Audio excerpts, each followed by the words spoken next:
Boa noite, mais uma vez estamos aqui reunidos, espero que estejam todos bem.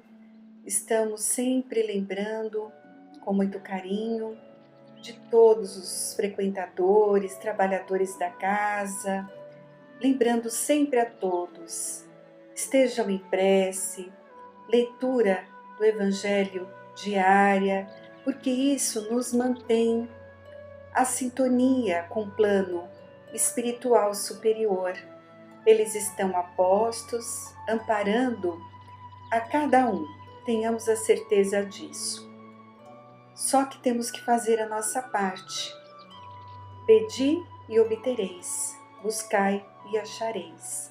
Justamente sobre isso que vamos mais uma vez conversar um pouco, iniciando sempre a nossa reunião com a prece e a leitura do Evangelho segundo o Espiritismo. Então, nesse instante, Senhor, elevamos o pensamento, rogando o auxílio, o amparo. Dai-nos força, Senhor, coragem, entendimento, acima de tudo, sabedoria, para discernir as situações que eu posso e devo mudar e aquelas que eu devo compreender e aceitar. Lembrando que tudo tem uma razão de ser, que Deus é nosso Pai soberanamente justo e bom e ampara a todos os seus filhos bem-amados.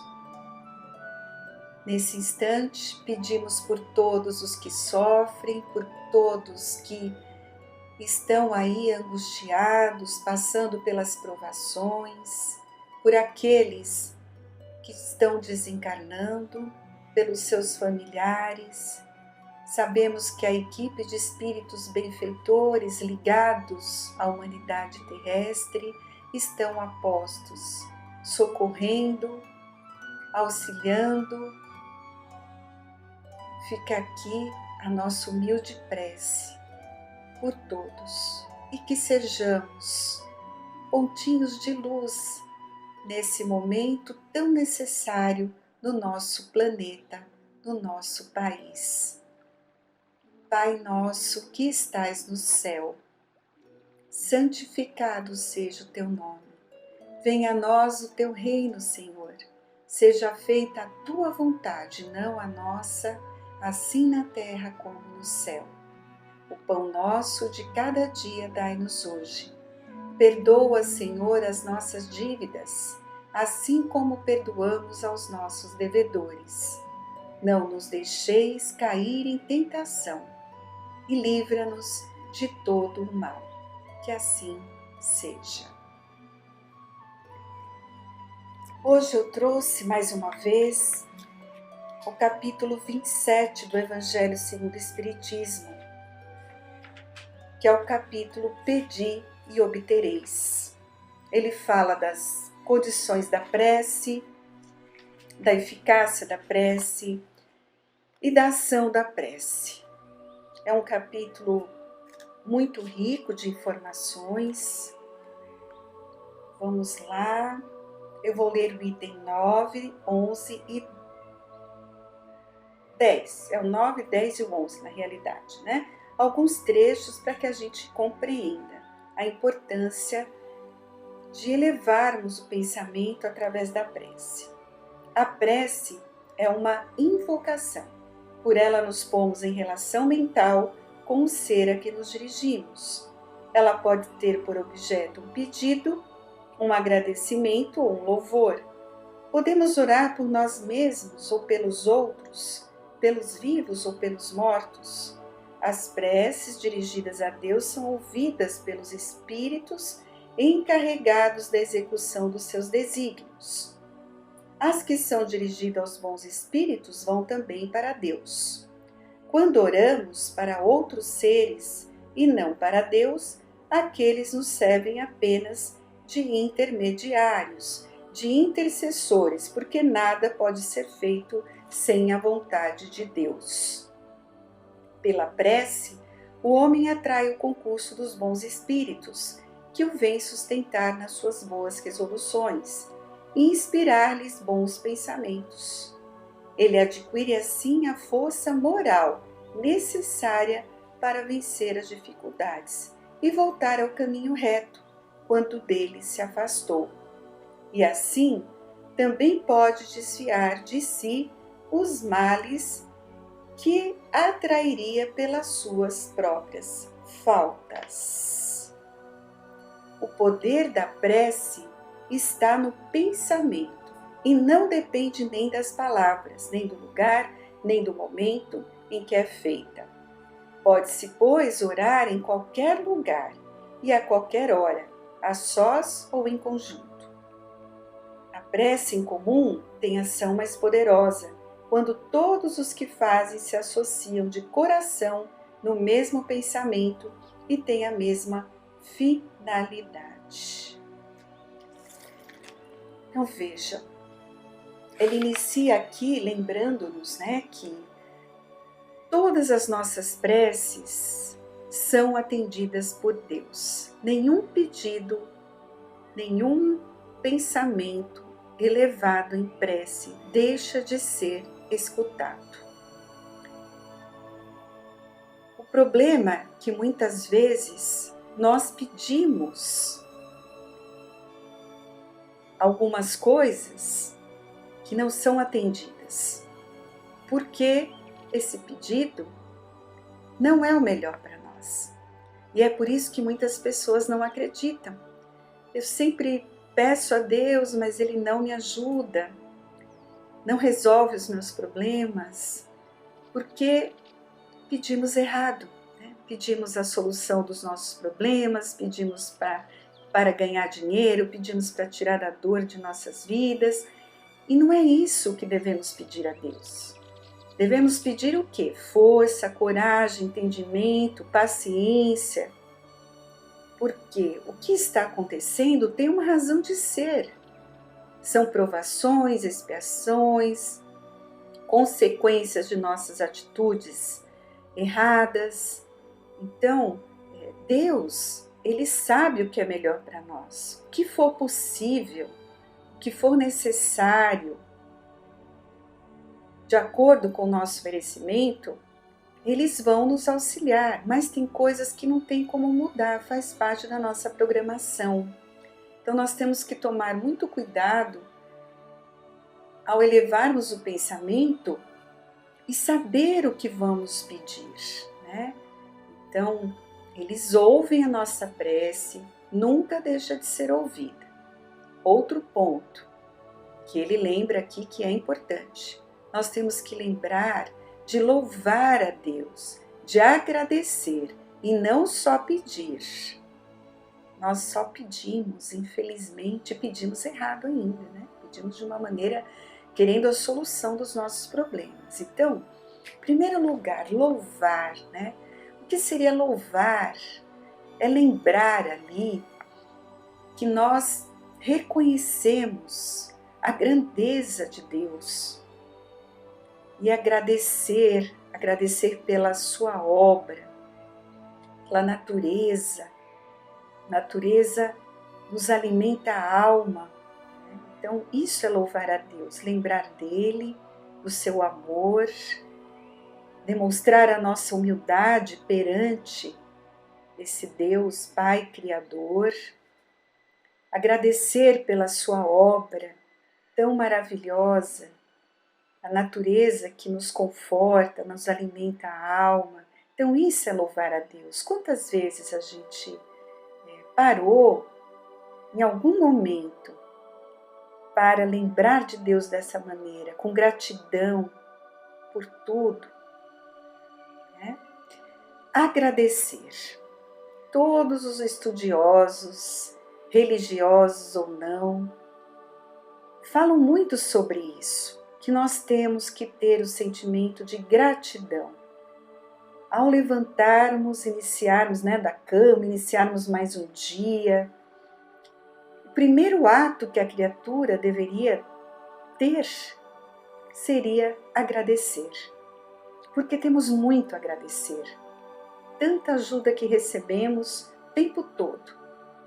e nós não percebemos, né? Não damos o valor.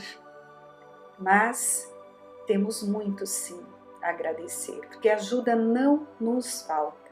Então o sentimento de gratidão, ele nos coloca numa sintonia positiva, receptiva, mais serena. Então é agradecer por mais um dia que se inicia, agradecer pelo corpo perfeito, agradecer por eu poder andar, falar, enxergar, né? Temos a saúde, hoje vemos quanto importante é, nada mais tem valor, o importante é o estar com saúde, né? Esse é o ponto principal de tudo, o resto não vai me valer nada, não vai ter valor nesse momento. Então, lembremos de louvar, de agradecer e podemos pedir sim, somos filhos de Deus e quem mais que vai nos ajudar? Claro, é nosso Pai, Ele nos ouve, Ele conhece as nossas mazelas e nós podemos pedir sim ajuda, auxílio, força quando nos sentirmos aí desfalecidos. Então, podemos pedir ajuda por nós próprios, por alguém, né, em favor de alguém que nós conhecemos. E aquilo, saber fazer os nossos pedidos, pedir paciência, tolerância, para que possamos passar por essas dificuldades todas, né? Com mais tranquilidade, com mais paciência e não pedir a solução dos nossos problemas. E pensemos, né? Nisso, devemos nos esforçar para que nossas preces sejam mais para agradecer e louvar do que pedir. Porque à medida que nós vamos fortalecendo a nossa fé, compreendemos mais as situações. Ficamos mais resignados e vamos sim seguindo em frente, cumprindo aquilo que o nosso Mestre Maior Jesus também nos exemplificou. Ter humildade, ter paciência, praticar a caridade, amar a todos, né, como nossos irmãos. É bem melhor termos pouco a pedir, né? Com certeza, e muito agradecer, pois é demonstração da resignação diante das provações da vida.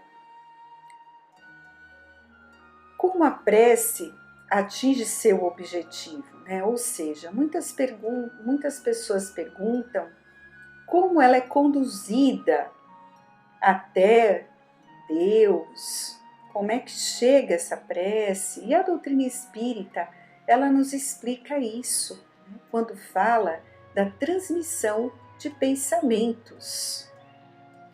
Nós estamos mergulhados todos no fluido cósmico universal. E é assim que a comunicação se estabelece. A nossa prece é transmitida a quem nos dirigimos, através desse fluido. É esse o veículo, né, que ele efetua o papel como de um telefone, que transmite a nossa voz de um a outro ponto qualquer. Então, dirigido o pensamento para um ser qualquer na Terra ou no espaço, de encarnado para desencarnado, ou vice-versa, uma corrente fluídica se estabelece entre um e outro, transmitindo o pensamento como o ar transmite o som. Então, através da prece sincera, nos ligamos aos espíritos superiores, que, sondando a nossa vontade e boa intenção, nos vêm em socorro, dando-nos a força moral necessária para superar os problemas ou retomar o caminho reto, se dele, porventura, nos desviamos. Então, com certeza, a prática, né, o hábito ali da prece, ela previne muitas situações para que a gente não caia em erros. Ela tem função de nos propiciar entendimento, forças para combater os nossos pensamentos difíceis e resistir ali às escolhas mais complicadas que nos trarão infelicidade. E lembrar sempre, né? Quantas bênçãos nos são dispensadas. Todos os dias, através de intuições, de ideias felizes, nos chegam orientações de procedimentos a serem adotados em situações específicas. É tudo muito sutil e porque nós não temos essas percepções, achamos que não estamos sendo ajudados. Mas isso acontece o tempo todo. Quase sempre nós levamos a conta de nossas próprias ideias e nem lembramos de agradecer aos mensageiros, né, por isso. Quantas vezes, incontáveis, somos salvos de perigos eminentes, desviados de situações embaraçosas por esses abnegados seres espirituais que velam por nós.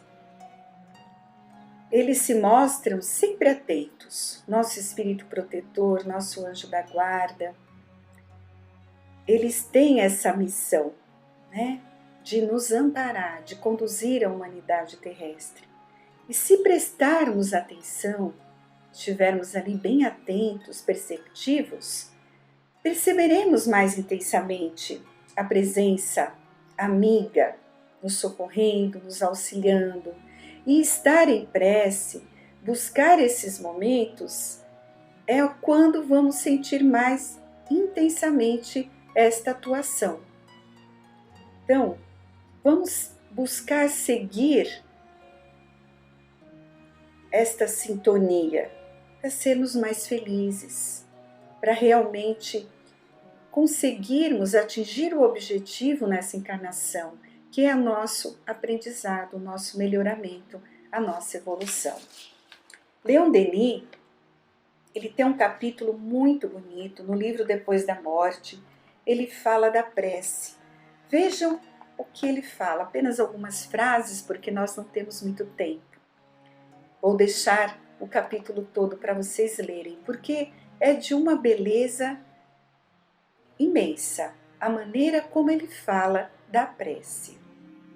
Veja, a prece deve ser uma expansão íntima da alma para com Deus, um colóquio solitário, uma meditação sempre útil, muitas vezes fecunda. É por excelência o refúgio dos aflitos, dos corações magoados, nas horas de acabrunhamento, de pesar íntimo e de desespero.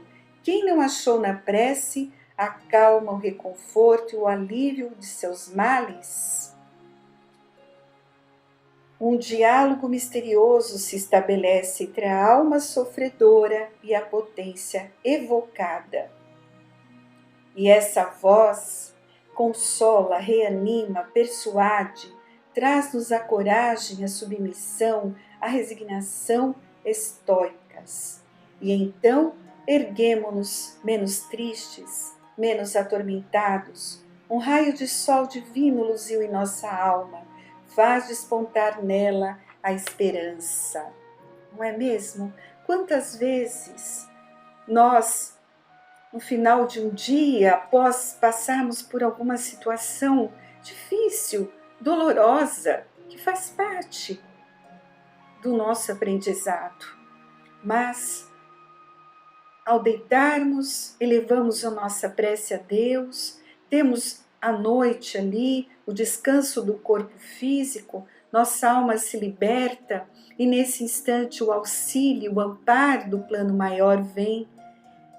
Somos fortalecidos, acordamos revitalizados, em outra sintonia, mais serenos, conseguimos enxergar o problema de outra maneira, acordamos com mais força, com mais coragem.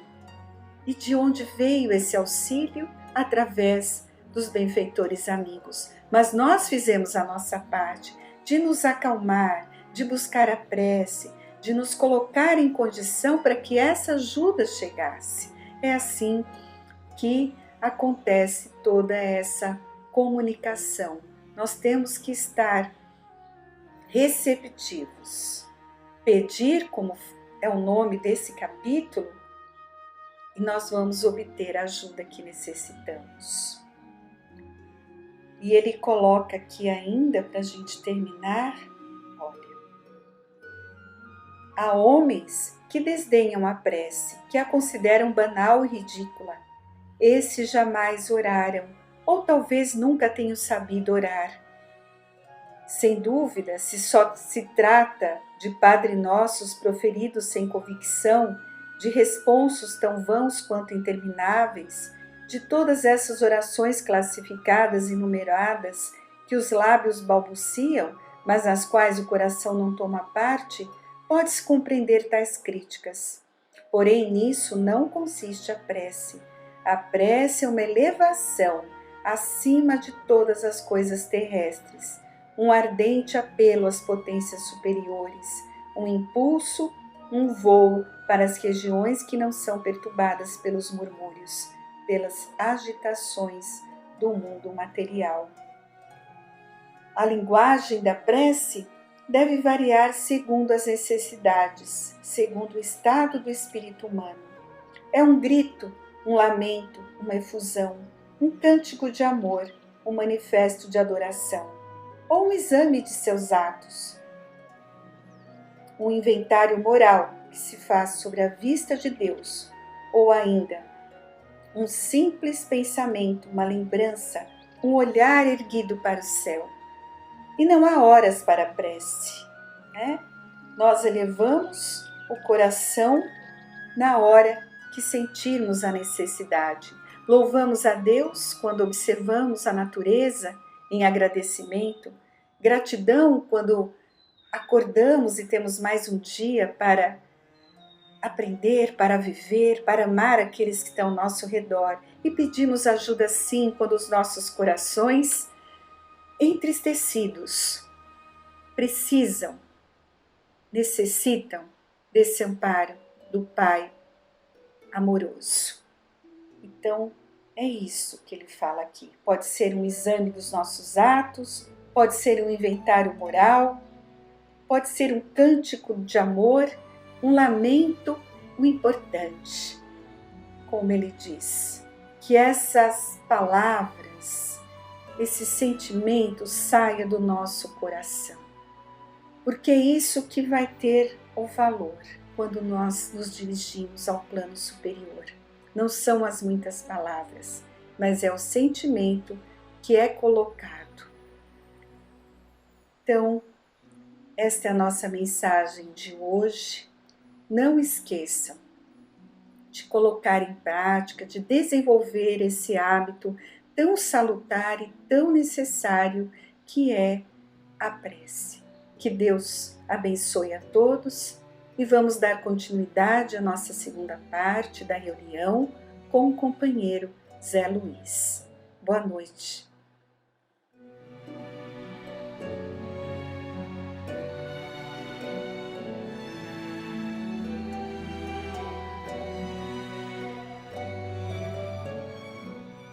Boas noites. Hoje vamos começar a nossa conversa mencionando o capítulo 24 do Evangelho segundo o Espiritismo, item 18. E chamando assim o povo com seus discípulos, disse-lhes: se alguém me quiser seguir, negue-se a si mesmo e tome a sua cruz e siga-me. Porque o que quiser salvar a sua vida, perdê-la-á. Mas o que perder a sua vida por amor de mim e do Evangelho, salvá-la-á. Pois, de que aproveitará o homem se ganhar o mundo inteiro e perder a sua alma? Isso é encontrado em Marcos, capítulo 8, versículo 34 a 36, em Mateus 10, 39 e João 12, 24 a 25. Essa leitura foi base do livro Astronautas do Além, em que o Chico, em seguida, recebeu duas mensagens, uma de Emmanuel e outra do irmão Saulo. Essa última aqui nos vamos referir, né? O irmão Saulo, como vocês sabem, é Herculano Pires, né? Que assim escreveu. A técnica da vitória. Todos sabemos que a vida é uma luta. Não estamos na Terra para sofrer nem para gozar, mas para vencer. Lutamos contra o meio ambiente, contra os desajustes da estrutura social, contra doenças e incompreensões, contra a maldade humana e a agressividade dos elementos, contra as influências espirituais negativas, mas, principalmente, contra as nossas próprias deficiências, contra as nossas ambições e o nosso egoísmo. O desânimo nos assalta quando nos consideramos injustiçados, esquecidos por Deus, submetidos a penas que não afligem os outros. É o momento em que o nosso egoísmo se manifesta na revolta do orgulho. O exemplo de Jesus devia lembrar-nos a técnica da vitória. Ele tomou a sua cruz sem nada dever e, na hora suprema do sacrifício injusto, orou ao Pai em favor dos seus algozes. Algum dentre nós, mesmo os mais aparentemente evoluídos, poderiam considerar-se mais dignos da atenção de Deus do que Jesus? Ele não nos mandou tomar a nossa cruz e avançar sozinho, mas segui-lo. Porque à frente de todos nós seguiu ele, ao peso da cruz que não merecia. Sua missão era transformar o mundo, salvar os homens da maldade, libertá-los do egoísmo, que os fazia arrogantes e impiedosos. Sua técnica não foi a da revolta, mas a da resignação e da fé. Não há dúvida de que a fé pode vacilar no coração do homem que suporta pesadas provas, mormente, principalmente quando esta fé é apenas emocional e não racional. Mas os que já aprenderam que a vida tem um sentido, uma finalidade, e que as provas da vida correspondem às necessidades evolutivas de cada um, devem possuir uma fé mais vigorosa. No meio do torvelinho, lembremo-nos de que as forças desencadeadas tendem, obrigatoriamente, a restabelecer-se no equilíbrio natural. Tudo na vida humana é passageiro, nada permanece para sempre. Por que nos desesperarmos quando sopra a ventania, se sabemos que ela passará inevitavelmente? Emmanuel nos lembra ainda o poder do amor, o maior de todos os poderes que podemos usar em nossa defesa. A confiança em Deus, pois Deus é amor, mas como ensinou o apóstolo João, e o conhecimento da lei do amor devem socorrer-nos nas horas de aflição. Usando esses recursos da técnica da vitória, nada temos a temer. Os que se entregam e sucumbem são desertores. Pois bem, nós já detemos muito esclarecimento, né? Muitas informações, nós detemos condições de caminharmos com as próprias pernas seguindo Jesus. Para tanto, nós temos que observar um conceito interessante, que é a nossa disciplina. Por exemplo, todos nós frequentávamos sessões, as sessões tanto de esclarecimento, quanto de desobsessão, psicografia, de saúde, e entre outras coisas, o que acontece nessas sessões? Os espíritos que nos acompanham, os espíritos que são convidados a ficar à nossa companhia, são conduzidos ao centro espírita e lá eles desfrutam dos esclarecimentos e da assistência tanto quanto nós, né? Se nós vamos lá buscar o consolo, a assistência, a ajuda, né? Nós levamos esses companheiros para também receber aquilo que nós ganhamos, né? Nesses momentos em que fisicamente a casa de Fabiano está fechada, né? O que ocorre? Para onde vão esses espíritos? Como é que eles vão receber aquilo que nós também sabemos ser possível receber. Se nós somos os veículos que os levam à casa, onde é que eles estão? Eles vão sozinhos, pelas próprias pernas? Muitos deles não têm condições, muitos deles continuam nos acompanhando, né? E aprendendo gradativamente aquilo que também estamos aprendendo gradativamente. E como então continuarmos a trabalhar, mantendo a nossa disciplina, né? Disciplina no quê? Ora, se nós íamos às sessões numa determinada hora, né? Os espíritos responsáveis pela casa, eles têm esse trabalho há anos. Aliás, foi programado lá há décadas. Então, nós estando lá, fisicamente ou não, eles estão lá. Isso nós já sabíamos, conversando em várias reuniões, né?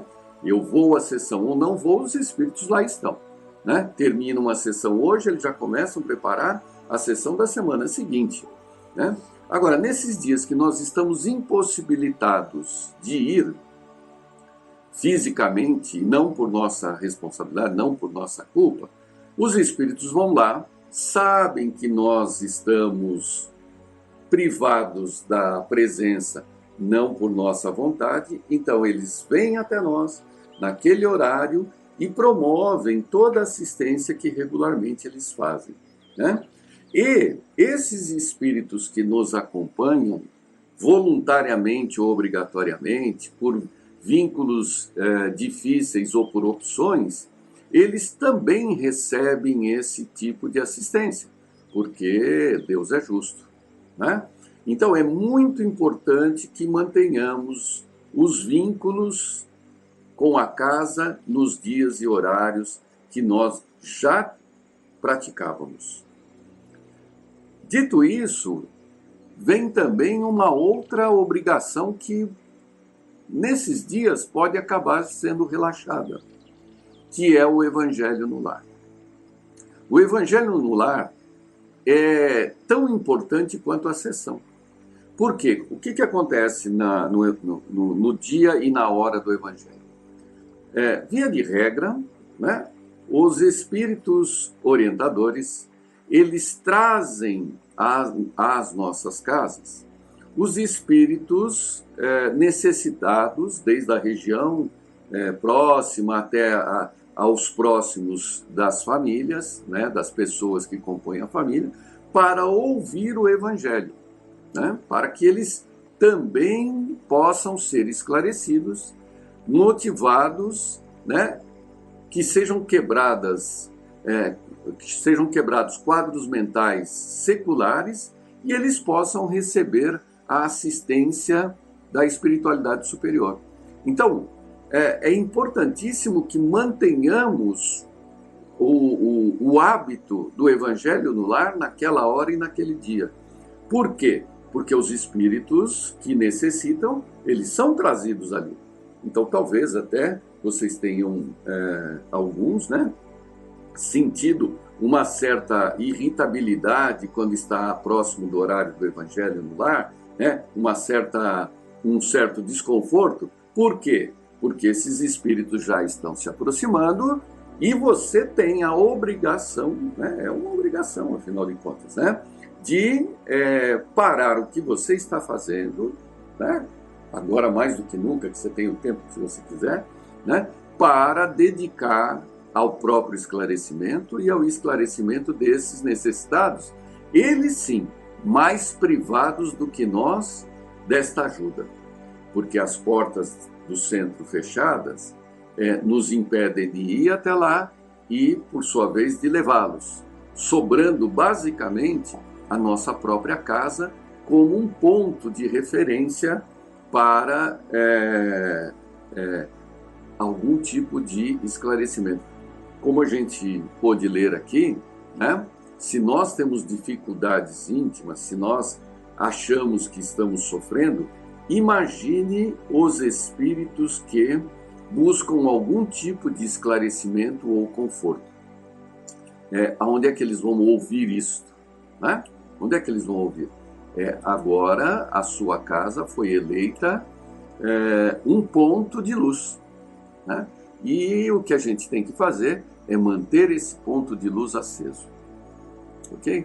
Vou aproveitar aqui para terminar falando justamente sobre o Evangelho no Lar, numa mensagem de Bezerra de Menezes, né? Em que ele coloca: trabalhemos pela implantação do Evangelho no lar quando estiver ao alcance de nossas possibilidades. Hoje está, né? A seara depende da sementeira. Se a gleba sofre... Opa, foi demais aqui. Pronto.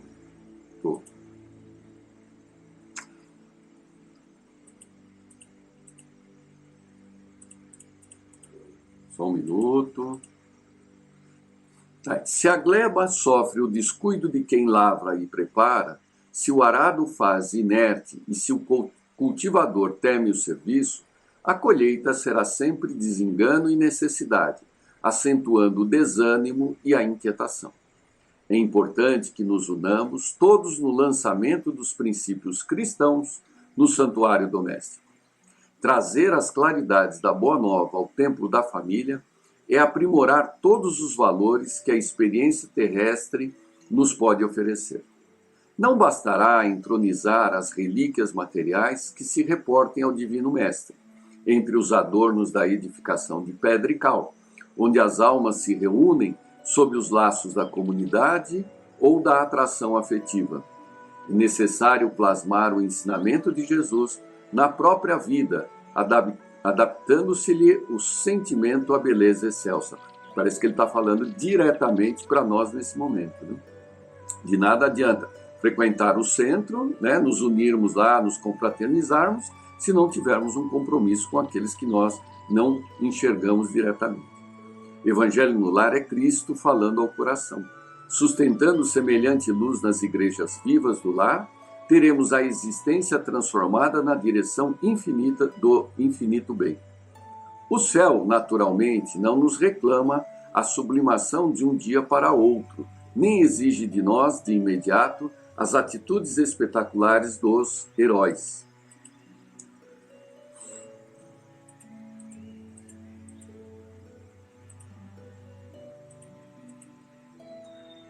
O trabalho da evangelização é gradativo, paciente e perseverante. Quem recebe na inteligência a gota de luz da revelação cristã cada dia ou cada semana, transforma-se no entendimento e na ação de maneira imperceptível. Apaga-se nas almas felicitadas por essa bênção o fogo das paixões, e delas desaparecem os pruridos da irritação inútil que lhes situa o pensamento nos escuros resvaladouros do tempo perdido.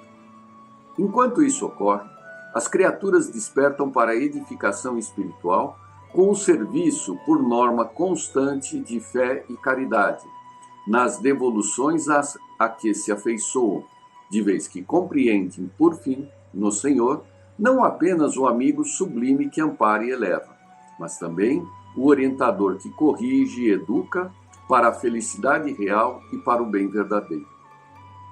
Auxiliemos a plantação do cristianismo no santuário familiar, à luz da doutrina espírita, se desejamos efetivamente a sociedade aperfeiçoada no amanhã. Em verdade, no campo vasto do mundo, as estradas se bifurcam, mas é no lar que começam os fios dos destinos, e nós sabemos que o homem, na essência, é o legislador da própria existência e o dispensador da paz ou da desesperação, da alegria ou da dor a si mesmo. Apoiar semelhante realização, estendendo-se nos círculos das nossas amizades, oferecendo-lhe o nosso concurso ativo na obra da regeneração dos espíritos, na época atormentada que atravessamos, é obrigação que nos reaproximará do mentor divino, que começou o seu apostolado na terra, não somente entre os doutores de Jerusalém, mas também nos júbilos caseiros da festa de Caná, quando, simbolicamente, transformou a água em vinho na consagração da paz familiar. Que a providência divina nos fortaleça para prosseguirmos na tarefa de reconstrução do lar sobre os alicerces do Cristo, nosso Mestre e Senhor, dentro da qual cumpre-nos colaborar com as nossas melhores forças. Então está aqui as palavras de Bezerra, né? Que nos, junto com os velhos ensinos de Emmanuel, né? Que nós, como espíritas e médiuns, o que nós temos que manter são três coisas: disciplina, disciplina e disciplina. E a disciplina que se pede é apenas de interrompermos os nossos afazeres domésticos, porque em casa estamos todos, né? Para dedicarmos um quinhão do tempo para o próprio benefício e também daqueles que necessitam muito mais do que nós, na medida que não há muitas formas de atingi-los se nos omitirmos. Uma boa noite a todos, aproveitando a oportunidade para elevar os pensamentos e agradecer a Deus pela essa oportunidade de reencontro. Pai nosso que estás nos céus, santificado seja o teu nome, venha a nós o teu reino, seja feita a tua vontade, aqui na terra como nos céus. O pão nosso de cada dia nos dai hoje e sempre.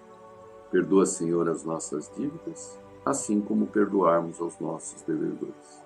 Não nos deixeis cair em novas tentações, mas livra-nos do mal que existe dentro de nós mesmos, porque é teu reino, o poder, a glória, a justiça, a esperança e o amor para todo sempre.